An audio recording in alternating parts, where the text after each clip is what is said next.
Stop right there. If you're about to book that bob haircut appointment, you need to hear this first. Because 5 specific bob styles are quietly sabotaging how elegant you look, and your stylist might not tell you the truth. But I will.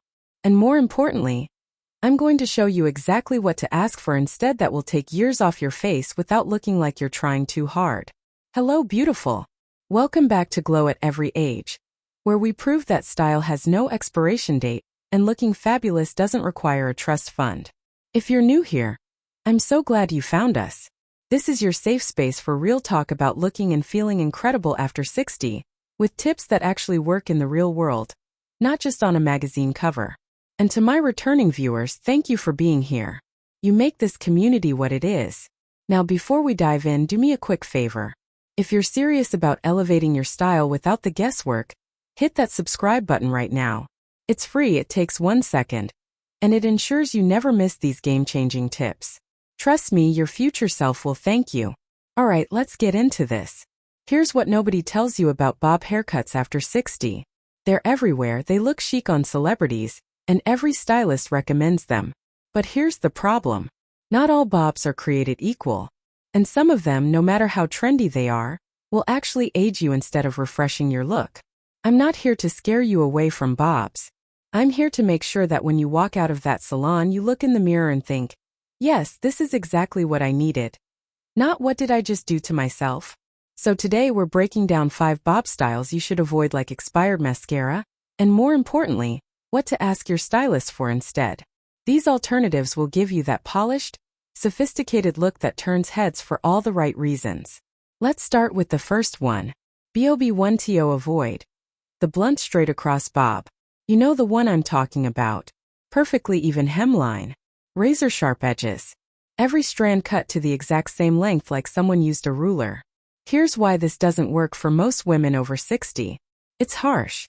And after a certain age, harsh lines don't complement your face the way they used to.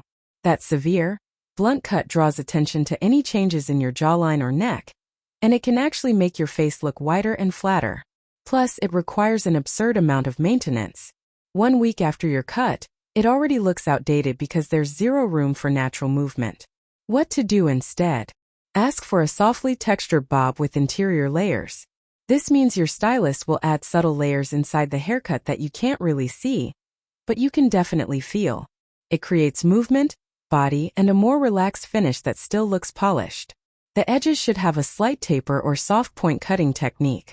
This removes that harsh line while keeping the shape intact. You'll still have structure, but it won't look like your hair is wearing armor.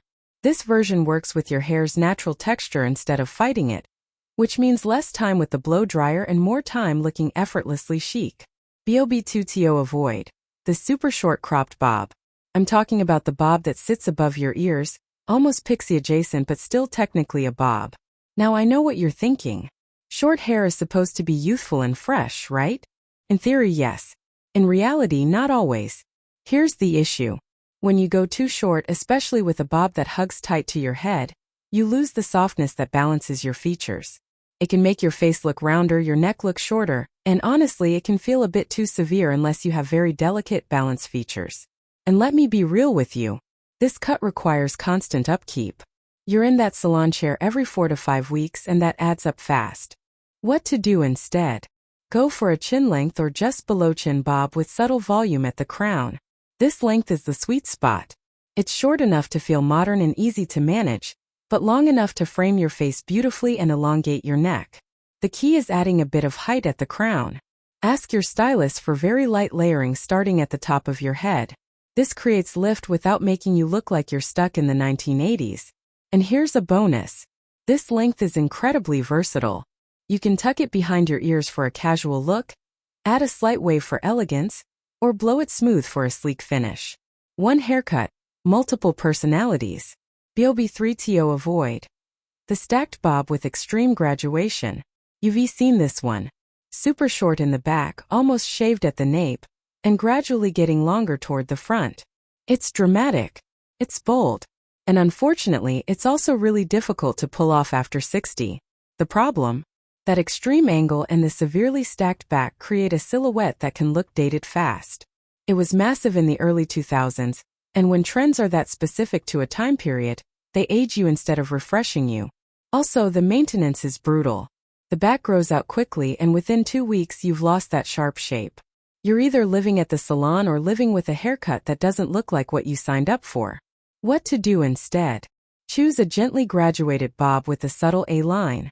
This means the back is slightly shorter than the front, but the difference is soft and natural, not extreme. Ask your stylist to keep the graduation minimal, maybe just an inch or two of difference from back to front. This gives you that modern face-framing shape without the high-maintenance drama. The back should still have texture and movement, not a stacked brick-like structure. Think soft and fluid, not architectural. This version grows out beautifully, which means you can stretch your salon visits and still look intentional and polished. Alright, lovely, we're halfway through, and I need to pause for just a second. If you're finding this helpful, do me a favor and hit that like button. It tells YouTube that this content matters, and it helps more women like you discover these tips. And if you haven't subscribed yet, what are you waiting for? We post videos like this every week, and I promise you, each one is packed with real, usable advice you won't find anywhere else. Hit subscribe, turn on notifications, and let's keep glowing together. Okay, back to it.